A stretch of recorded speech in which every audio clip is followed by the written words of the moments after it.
Hey there, my name is John Siskovich, and I got a question on the Ask Me Anything form on the website. Let's keep these birds from escaping. About chicken feeders, and we're going to talk about the feeder that I use in my chicken tractors today.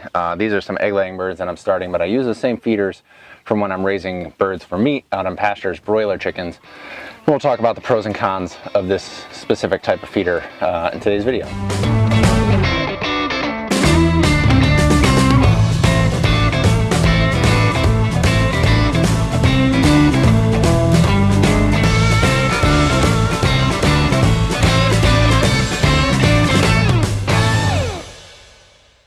So John P. wrote in on the forum and asked me a question. We use your chicken tractor design, have tried many different feeders, all seem to waste a lot of feed on the ground.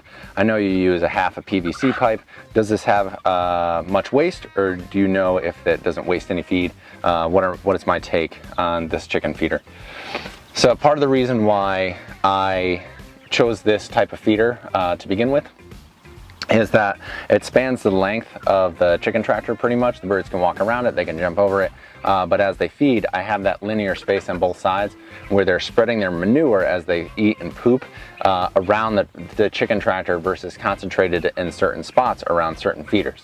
This isn't going to work for every design. It's a lower capacity feeder. If you had a large scale chicken tractor, like one of the chicken caravans that is just huge, the pasture shelters that hold like 400 to 600 birds, you wouldn't necessarily want to go this route, but I like it for this specific chicken tractor design because it spreads the birds and the poop out.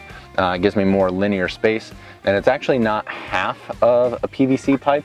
It is a 4-inch Schedule 40 PVC that I took about a third out of, so there's still 2/3 to 3/4, and what that does is it cups like this, so that there's a lip, so as the birds move their feet around, it hits that lip and falls back into the feed.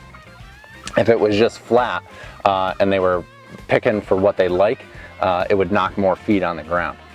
One of the downsides of this is that birds can jump up in it or ride in the feeder or sit in the feeder and poop, and you have to kind of just shoo them out of there as you're filling up the feeder, so that's not the best.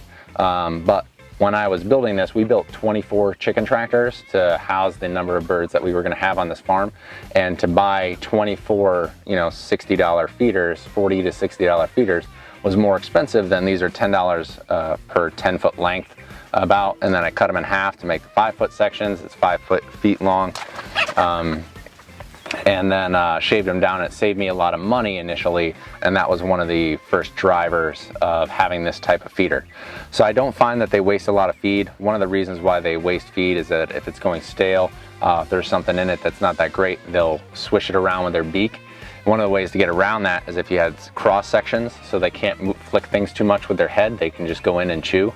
That's why on the bell feeders you'll see little ways, not demarcations, this is the word I'm looking for, just little dividers that make it so that they can poke their head in, but they can't swish around too much and kick that feed out. With the bell feeders, if you're losing food, you might want to change the height if it's adjustable to give them a little bit more of a lip so that there's more feed on the bottom and not as deep feed that they have access to. And yeah, that's my take on these feeders. It's like a very granular topic today, but I know that people have tried different styles in this chicken tractors. These are the ones I use pretty reliably. I built more of them when I needed it. I use smaller versions in my brooders when the birds are smaller. That smaller pipe they can still get their head into. Don't you run outside. They can still get their head into, but they can't sit in as easily and just lay in there, eat and poop and be lazy. I would like to know, for people who have raised birds in my type of chicken tractor, the Siskovich chicken tractor, what feeders you use, what modifications you had. My plans are a starting point to get you further along, and there are people who have made modifications to better adjust it to their system, and that is wonderful. My goal was to shorten the learning curve so that more people will raise chickens on grass, and that you feel more comfortable approaching a topic where you're essentially raising a sentient being to then kill it and eat it, and that is a big ask. So am I perfect? Absolutely not. Are you perfect? Definitely not. But can we find better ways to do all of this together? Absolutely. That's my take on feeders. Anybody else have any feedback, leave it in the comment section below. That wraps up our week of Ask Me Anything, and it's just wonderful. I'm gonna get back to everything else that I have to do. Love that you guys took the time to come over to the channel, watch, pick up some knowledge, and then hopefully go out and apply it to your growing, started, or future chicken operation. Yeah, can't say enough kind words. I feel good sitting around chickens. This grass is growing, dogs are running around in the background that you can't see right now, sun shining, and when I shoot video, I get to just, it doesn't even feel like work. It's just happy. Anyways, I'll see you guys later. Until next time, I'll see you out in the field. That's the catch line. Punchline, catchphrase, something nice. No, stay inside. I see you. Trying to pull a fast one.